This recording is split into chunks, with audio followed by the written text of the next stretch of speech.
পতিত সরকার তথ্য কাটছাঁট করে মূল্যস্ফীতি কম দেখাতো বলে মন্তব্য করেছেন অর্থ উপদেষ্টা ডক্টর সালেহুদ্দিন আহমেদ।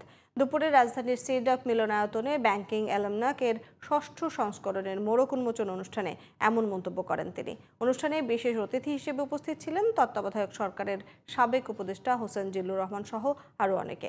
বিস্তারিত নাইম কামালের রিপোর্টে।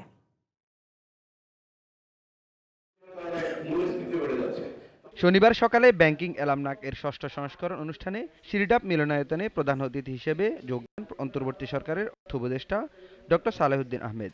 এ সময় তথ্য বিভ্রাটকে দেশের অর্থনীতিতে সবচেয়ে বড় সমস্যা উল্লেখ করে তিনি বলেন, স্বৈরাচার সরকারের আমলে প্রতিটি খাতে পদে পদে করা হয়েছে তথ্য কারচুপি।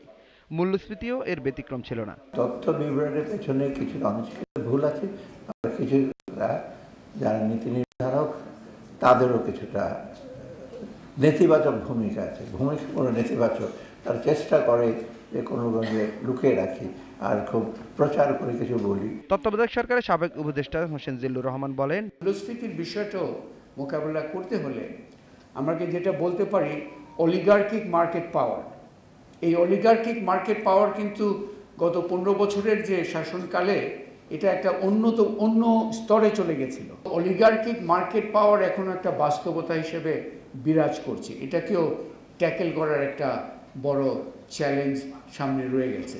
অর্থ সচিব বলেন, অর্থনৈতিক খাতে শৃঙ্খলা ফেরাতে আন্তর্জাতিক সহায়তা চেয়েছে সরকার। আমরা উন্নত সহযোগিতার সহায়তা নিচ্ছি, কারিগরি সহায়তা। আমরা মনে করি বর্তমান অন্তর্বর্তীকালীন সরকারের যে উদ্যোগ স্বাস্থ্য আর্থিক খাতের শৃঙ্খলা ফিরিয়ে আনা, এই উদ্যোগগুলো যদি প্রপারলি ইমপ্লিমেন্ট করা যায় তাহলে আমাদের আর্থিক খাতে অন্তত আর কখনো এই ধরনের বিশৃঙ্খলার কথা শোনা যাবে না। Naim Kamal, GTV news, Dhaka.